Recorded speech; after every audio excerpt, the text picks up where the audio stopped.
introduction to clinical medicine curriculum, including access to standardized patients.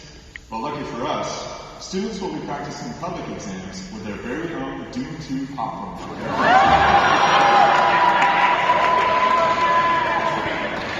Can't believe that. Last year, Harvard Med School made national news when it was uncovered that the very creepy-looking morgue director had been selling cadaver parts on the black market. There was initially some concern that Penn medicine cadavers were also involved. However, authorities were quick to dismiss these claims, given that none of the cadavers had the sinister Penn calling card.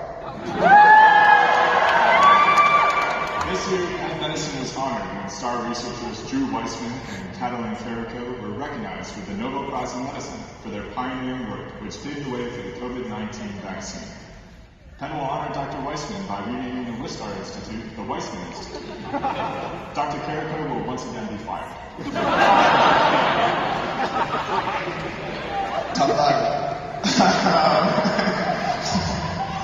March Madness is in full swing with 8 teams remaining. It's a particularly exciting time for sports bettors, who are expected to spend over $2.72 billion on this year's tournament.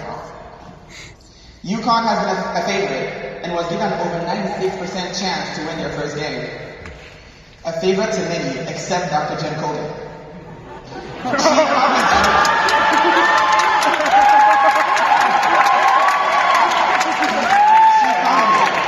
Why is 96% not enough? Because it's not. Do you really want a 4% chance of failing? The answer is no. Staying on the topic of step 1, Penn has recently been trialing taking step before clerkships. We asked Keith Hamilton, IM clerkship director and owner of PSOM's biggest dump truck, and based on students' clinical preparedness. Unfortunately, we couldn't hear us over the soothing sounds of generic drug names playing through his wireless headphones. Oh, to have the dump truck. Exciting news out of the Department of Surgery. As clerkship director, Ari Brooks announces the new grade of Honors with Immaculate Distinction. For the general surgery clerkship student, that collects the most Q's on your piece of tape. A new initiative called Pop-Up Produce has been a huge success this year, providing free fruits and vegetables to medical students in the JMET atrium. Anyway, while those nerds are busy eating lettuce, come check out my competing stand, Pop-Up Hard Drugs and Sex Toys.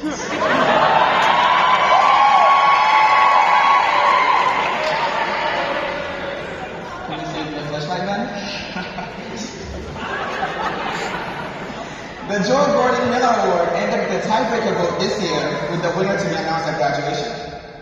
The award established an individual for whom our life is enriched just by knowing them. Not ending in a tie is the Dr. Mehmet Oz, I don't know the award, given to the graduating student whose taste you just can't stand behind. This year, going to the test.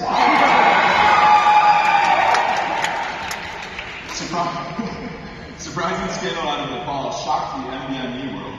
Test takers found a document titled The Savior, which contained over 90% of the live test results. Lucky for us, Chief Administrative Officer and Woman of the People Anna Delaney has confirmed that that document will be purchased from The document in part boosted average scores in Nepal to almost 260. Wow. Another statistical anomaly occurred in Philadelphia County, where one street had an average of 199.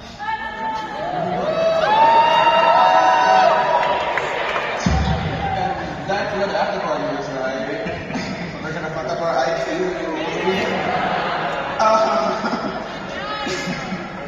This past year, the Philly community rallied around opposition to the 76ers proposal to a new stadium.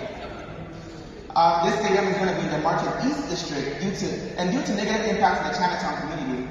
People do not like it at all.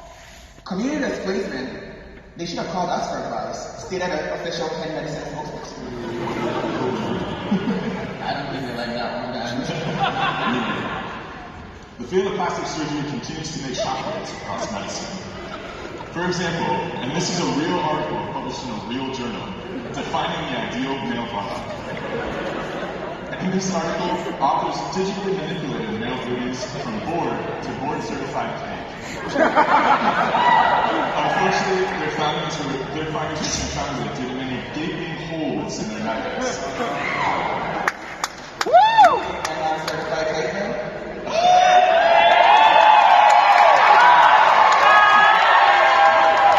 Sounds good. Switching gears, and this is sad one, unfortunately. A recent OSA survey found that Penn medical students are lonelier than ever and are struggling to find romantic relationships. Not to worry, says Dean Rose. This is an excellent opportunity for students to reuse their do-to popcorn buckets. Albert Einstein School of Medicine received a historic $1 billion donation this past year to provide free tuition to all incoming medical students. To stay competitive, the University of Pennsylvania has allotted a similar amount of money, which they have promised the community will go to reducing tuition costs and definitely not anything else.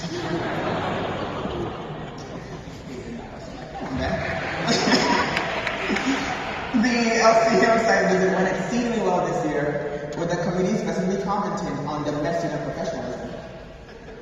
That is, except for one student they found passed out with bottles of tequila in the changing room.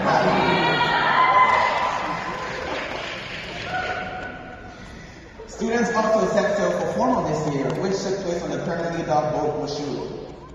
There was dancing, drinking, food, or so we're told, all with the backdrop of the lovely Delaware River. Whoa, Ben, wait a second. What's that floating back there? Is that Mitch Lewis? With Nicky Robinson?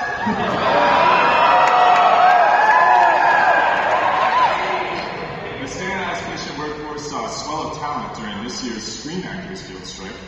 Yet, due to the aforementioned budget cuts, the number of SPs has remained the same. That explains why the same patient was asking me to take out her IUD at one visit, and 3 months later, she was 34 going on 12 years old and depressed from bullying at her middle school. Nevertheless, the quality has improved. Her performance moved me.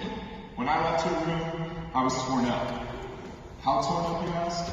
Well, more torn up than an MS1's Doom 2 popcorn bucket. Well, folks, another year of residency applications is in the books. Like most years, students have spent hours fine-tuning their activity section to make their hobbies sound interesting and unique.